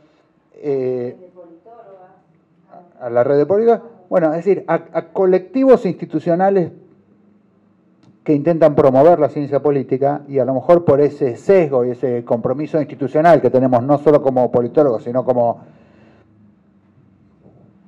dirigencia organizativa, diríamos, de parte de la comunidad politológica, yo creo que sí. Ahora, ahí, lógicamente, que hay un gran peligro, pero que no escapa a los peligros que tenemos como politólogos también a la hora de hacer investigación y publicar libros o artículos científicos, que es resistir la tentación que existió siempre en el pensamiento político y sobre la que alertó quizá más que nadie Max Weber, que es tener cuidado con contrabandear tu propia posición política y tus propias preferencias cuando estás construyendo un conocimiento que quiere ser científico. Eso es muy difícil, pero hay que hacerlo. Una de las rabias que yo más me agarro con los colegas y las colegas, no ellos, sino los colegas en general, por supuesto, ustedes no, es que los encuentro un poco débiles en el esfuerzo en separar las propias preferencias, las propias creencias, las propias identidades políticas de el conocimiento que construyen. Ustedes me dirán, todos hicimos el CBC y sabemos que eso es imposible llevarlo al extremo. Sí, pero Weber decía, es imposible, eso lo sabemos todos, pero hay que hacer un esfuerzo. Y a mí me parece que uno de los riesgos que tiene la ciencia política masiva, no la ciencia política de la élite, la ciencia política masiva, nosotros, miles de politólogos que estudiamos, que enseñamos, investigamos y estamos dando vueltas en la academia, a veces veo que eso trastabilla un poco. Al hacer divulgación, a mí me gusta hacer divulgación, lo creo útil, pero hay que hacer ahí también un esfuerzo. Sirve, sí, pero hay que tener mucho cuidado. Yo quiero agregar una cosa en cuanto a la divulgación. Yo creo que en relación en estos 40 años hay más divulgación que sale de la academia. La academia se acercó más al llano, a través de los medios de comunicación, mucho.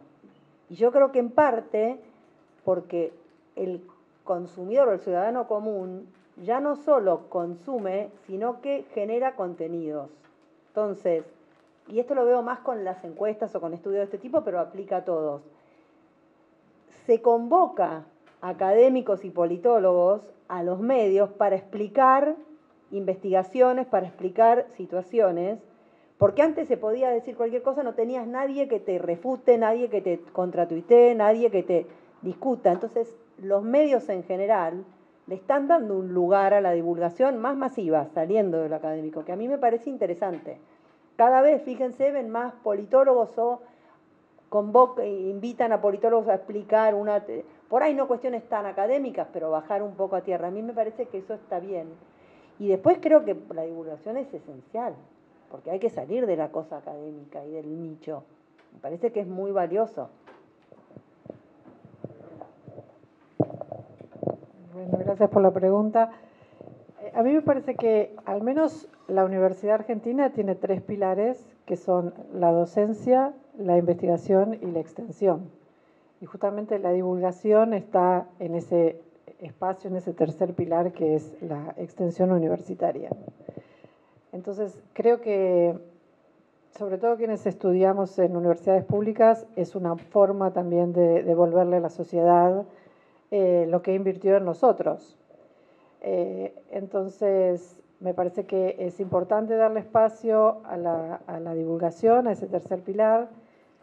Y también creo que la intensidad o cuánto le dediquemos, sí, eso queda a criterio de cada uno. Digamos, hay colegas que se sienten súper cómodos y que, ¿no?, efectivamente participan activamente del debate público, y otros que a veces entramos y salimos, ¿no? Pero creo que el aporte se da por ahí, porque justamente a través de la divulgación, eso, contribuimos, cómo fortalecemos la democracia, participando, ¿no?, del debate público.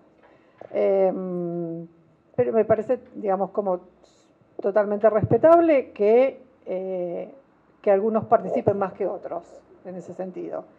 Y con respecto a nuestra capacidad de incidencia, diría como la parte así positiva. Me acuerdo que cuando estudiaba en España me decían que algo que nos envidiaban a los politólogos y politólogas de América Latina era cuánta incidencia que teníamos en la política real. Como que ellos sentían que estaban más lejos, más separados, que les daban menos bolilla, y que en cambio a nosotros teníamos mayor incidencia, ¿no? Así que bueno, eso sería algo bueno para rescatar para nuestro. Bueno, si les parece, abrimos a preguntas.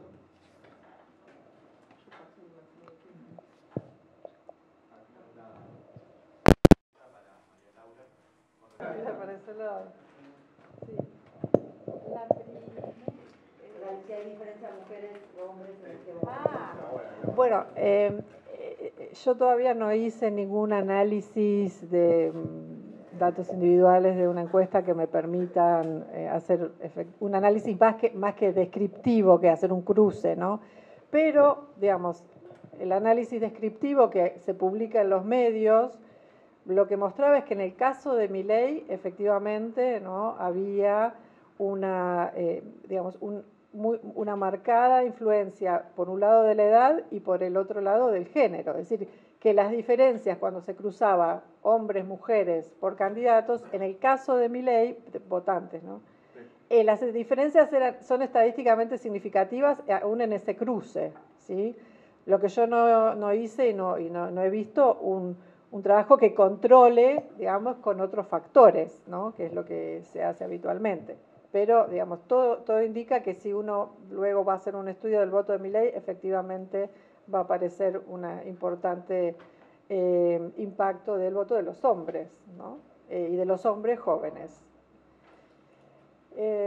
Sobre el votante desideologizado, bueno, aún ya en 1960, cuando se publicó, ¿no?, este libro del votante americano, está bien que ellos no hablaban de ideología, ¿no?, que serían valores, hablaban de un tipo de identificación partidaria más de tipo psicológico, más parecido al club de fútbol, si quieren. Pero aún en ese momento ellos decían la mayoría de los votantes. O sea que aún en 1960 en Estados Unidos no todos se sentían cerca de un partido. Y uno podría decir, bueno, pensando que lo que le corresponde al voto por identificación partidista en Estados Unidos es el voto ideológico. En el caso de Europa, digamos, también, ¿no?, uno podría pensar, bueno, no siempre o no todo el electorado tiene un corpus estructurado de valores políticos articulados, ¿no?, y simplemente no es ni bien ni mal, así que bien, ¿no?, es que es simplemente así. Ahora, sí, lo que hay que decir es que el crecimiento de la porción del electorado independiente en nuestros países va de la mano de lo que llamamos la dilución de las identidades partidistas, ¿no? Está el libro de Noam Lupu que justamente analiza esto en América Latina, ¿no? Y bueno, eso es algo que tiene que ver justamente con la evolución, parece que da un sentido positivo, cambios en los sistemas de partidos en nuestras democracias.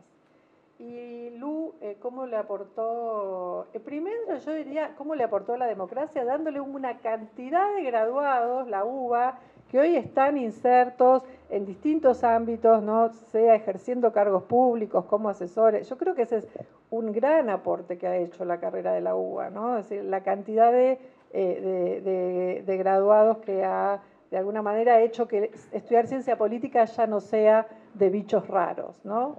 A mí, yo creo que mi abuela, mi mamá, yo no sé si ellos no entendían muy bien qué era lo que yo estudiaba. Ahora, lo de siempre, querer ser política, ¿no? Eso hoy ya no nos pasa. Pero en términos de aportes a la agenda de investigación, decía Lu, y ahí les paso la pelota. No,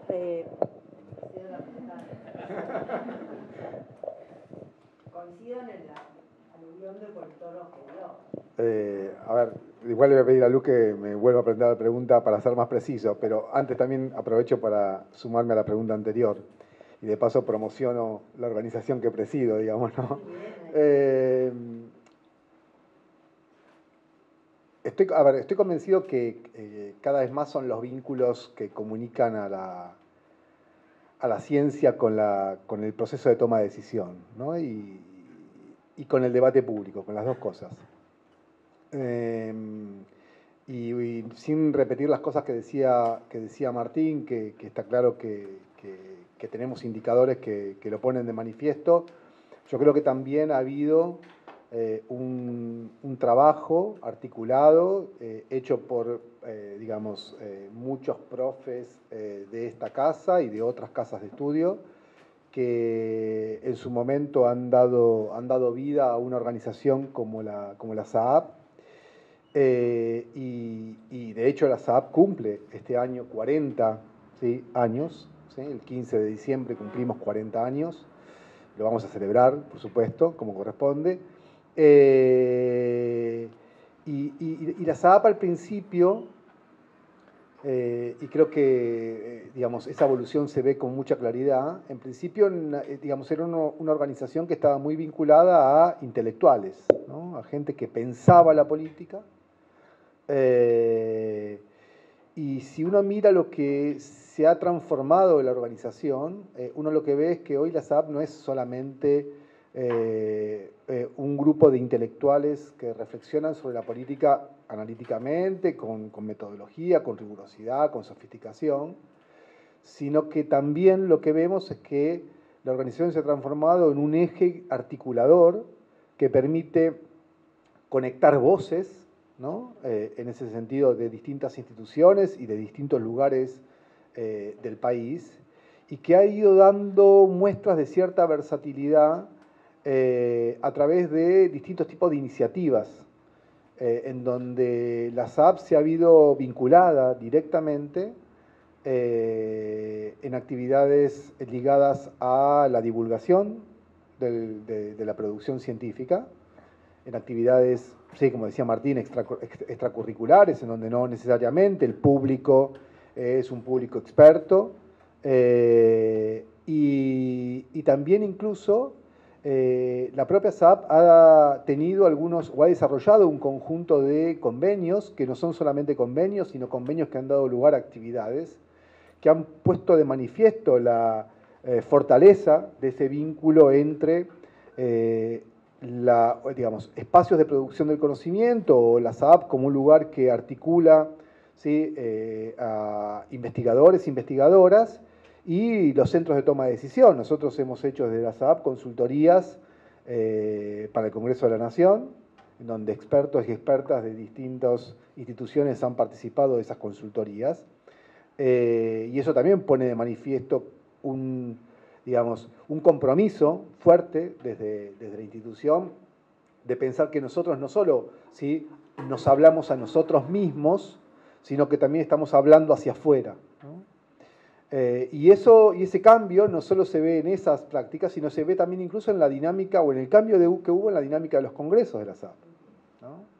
Yo no sé cuántos de ustedes han podido participar de alguno de los congresos que ha organizado la institución a lo largo, ¿sí?, de estos años que tiene la SAP, pero si miramos el paso del tiempo, lo que vemos es que cada vez más nuestros congresos tienen otros actores, fuera de lo que es la comunidad académica, que participan activamente de los espacios de circulación del conocimiento. Hemos organizado, incluso en el último congreso, que se dio de la mano del Congreso Mundial de Ciencia Política, actividades con periodistas, actividades con políticos y políticas,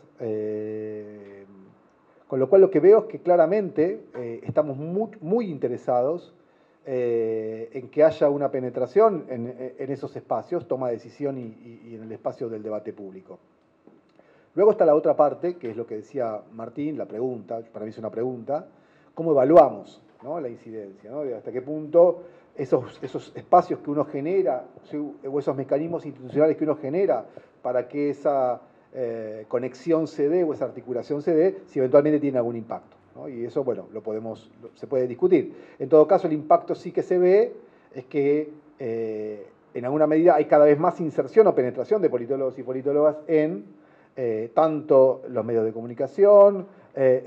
Entonces digo, creo que se están haciendo cosas. Luego viene el tema de cómo los evaluamos o qué impacto eventualmente tuvieron. Vos lo preguntabas específicamente sobre el aporte de la UBA, pero ahí la pregunta es, ¿a qué? ¿A la agenda de investigación de los politólogos? No, yo creo que sí, que en términos de agenda de investigación, en términos digamos, de marcar agendas vinculadas a lo que se produce o lo que investigamos, no tengo ninguna duda. Un poco el artículo de Flavia y de Andrés de lo que vendrá, sí, la diáspora, cómo están insertos también. Sí, a ver, yo estoy convencido que, digamos, más allá, incluso saliendo de las fronteras de la UBA, pero si lo miro desde la UBA, no tengo dudas que la UBA ha hecho una contribución significativa en la formación de politólogos y politólogas que han dado pasos importantes en la generación de conocimiento de punta, ¿no? De marcar agenda, ¿no? Marcar agenda de investigación. No agenda pública, sino agenda de investigación. Obviamente, digo, hay algunos casos que además se da la combinación, como mencionaste a uno, Andrés, ¿sí? Que tienen este doble rol, ¿no? Que te marcan agenda de investigación y que además tienen un protagonismo en el debate público realmente relevante. Y eso también le da visibilidad a la disciplina. Pero saliendo de la discusión del debate público y concentrándome más en temas de agenda, no tengo ninguna duda. Digo, sobre todo porque los que nos hemos dedicado a hacer docencia e investigación, hemos estado marcados por profes, ¿sí? Que eventualmente nos han incorporado a esos espacios de investigación, y a partir de eso hemos podido desarrollar habilidades que nos permitan luego construir nuestras propias agendas, ¿no? Desarrollar nuestras propias agendas, ya sea en la UBA, dentro de los espacios y mecanismos que la UBA permite para, ¿sí? Poder hacer investigación, o incluso dentro de otros espacios institucionales en los cuales esos politólogos o esas politólogas egresados de esta institución se ha podido incorporar o se ha podido insertar. Yo no tengo duda al respecto, digamos. Y de hecho, cuando miramos algún... No quiero hacer nombres porque eso puede ser muy injusto, ¿no? Pero hay muchos temas nuevos que aparecieron en las agendas de investigación en donde, si queremos ver personas destacadas, digo, tenemos egresados o egresadas de la carrera, digo, bueno, la propia María Laura en temas de comportamiento electoral, digamos, ¿no? O profes de esta casa vinculados a temas vinculados de género, sobre temas de género.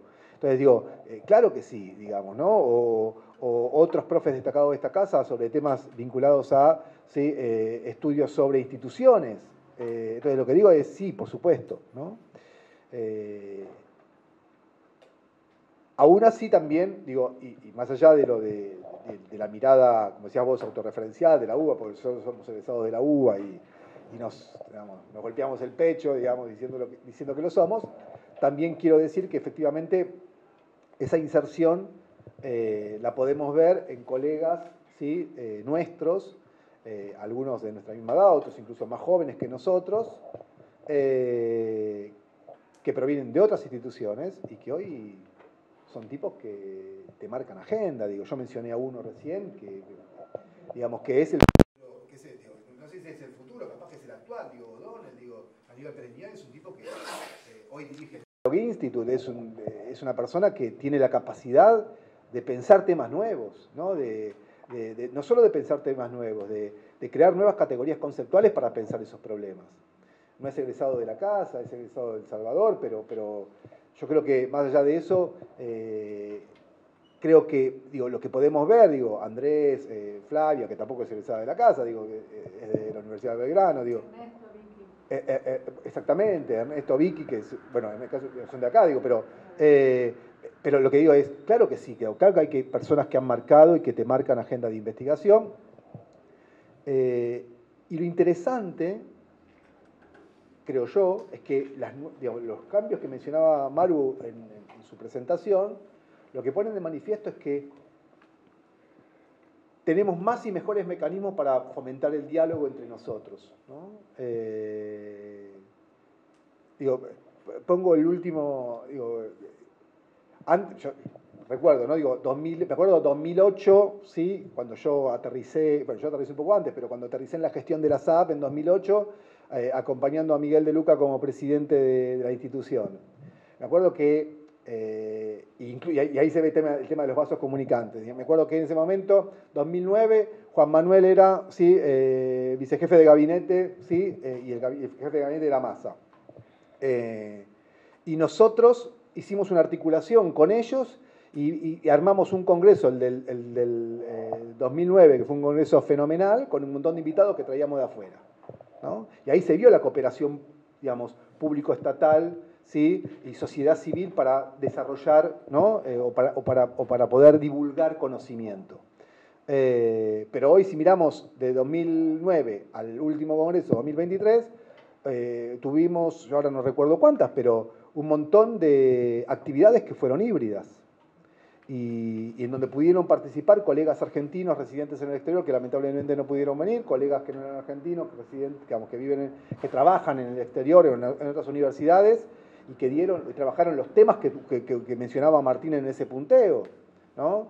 El simposio de populismo que hicimos en el marco del Congreso tuvo conferencias de expertos sobre populismo, ¿sí? Mirándolo desde distintos lugares, y estaban ahí. Entonces lo que digo es, cada vez tenemos más y mejores mecanismos para que esos conocimientos circulen, cada vez tenemos, ¿sí?, más diálogo entre nosotros, y yo creo que en términos del fortalecimiento de la comunidad, no tengo duda que la comunidad científica o politológica argentina está fortalecida, y en parte la UBA ha sido una fuente, ¿no?, de inspiración súper importante, súper importante.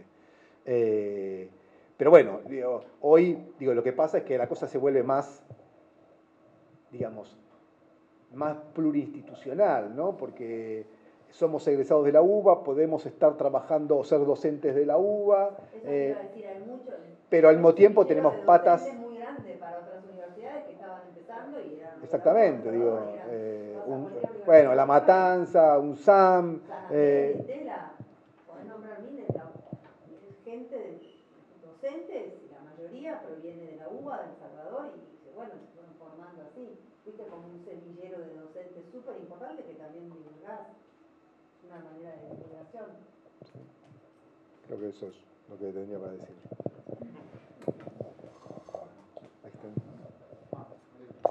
Iba a hacer una pregunta a María Eugenia Tesio. Sí. Justo vos hablaste sobre cómo la creación, la opinión pública afecta a la agenda, digamos, sobre la democracia. Quería saber en qué medida considerás que la opinión pública y cómo se va moldeando a lo largo del tiempo proviene desde abajo o proviene desde arriba. Bueno, ahí me tendría que meter con la teoría de la agenda setting. Si imponen los medios lo que se discute o si es la gente que le impone la agenda a los medios. Es una teoría existente y que todavía hay mucho que se está trabajando sobre eso. Yo creo que hay una incidencia importante de la opinión pública, y más en la actualidad, porque hoy no hace falta hacer una encuesta y publicar para saber lo que piensa la opinión pública o cuál es el termómetro de la opinión pública. Lo transmiten cada uno, cada ciudadano lo puede transmitir por un montón de canales y repercute en quien tenga que repercutir y se amplifica esa repercusión. Antes era mucho más dificultoso, era mucho más difícil, no teníamos esa capacidad de, si había un problema en un lugar, en un minuto se filmaba, se tuiteaba, se subía a YouTube. Los problemas hoy tienen una repercusión de manera automática y encima se multiplican por millones. Entonces yo creo que también eso, y retomo un poco tu pregunta para cuestiones más de metodología y un poco de la inserción del politólogo, eso también le pone un freno al análisis desenfrenado de explicar cualquier cosa sin conocimiento. Porque decís cualquier cosa y antes te sacaban una fe de rata así al lado de ¿cómo se llama? Lo de los muertos, no se en el diario. Nadie lo leía. Hoy decís algo equivocado o algo que no está bien, ¿no? En un minuto, un ciudadano común ya te... Entonces, eso también, este rol que tiene el ciudadano y a través del ciudadano de manifestar sus opiniones, hace que automáticamente el politólogo, esta es mi opinión personal, se pare en otro lugar, como una persona que difunde y que explica. Porque ya me meto con los medios. Ya el medio se cuida de que cualquier periodista se mande solo a argumentar o a explicar algo. Porque en 2 minutos le refutaron lo que dijo, le contraargumentaron y quedó mal parado. Entonces convoca al politólogo. Pero bueno, me fui. Yo creo que sí, que la opinión pública impone agenda. Y cada vez más por esto que te digo. ¿Respondí?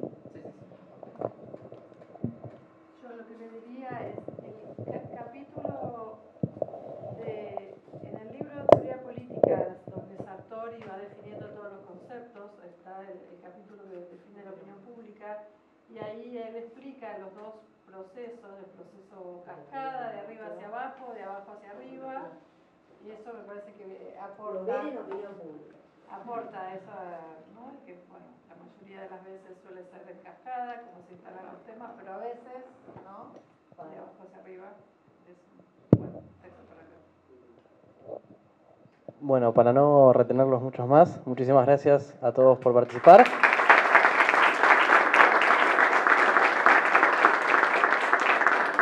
Muchísimas gracias a Martín por brindar el teórico y después, como miembro integrante de Horizontes, invitarlos a presentar artículos, monografías, trabajos, ya sea a título personal, de materias, ya sea la de Dufour, la de Alessandro, la de Tesio. Cualquier artículo, reseña, entrevista es bienvenida.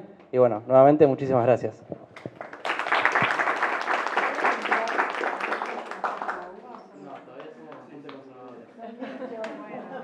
Cuando lo abres, les mando en la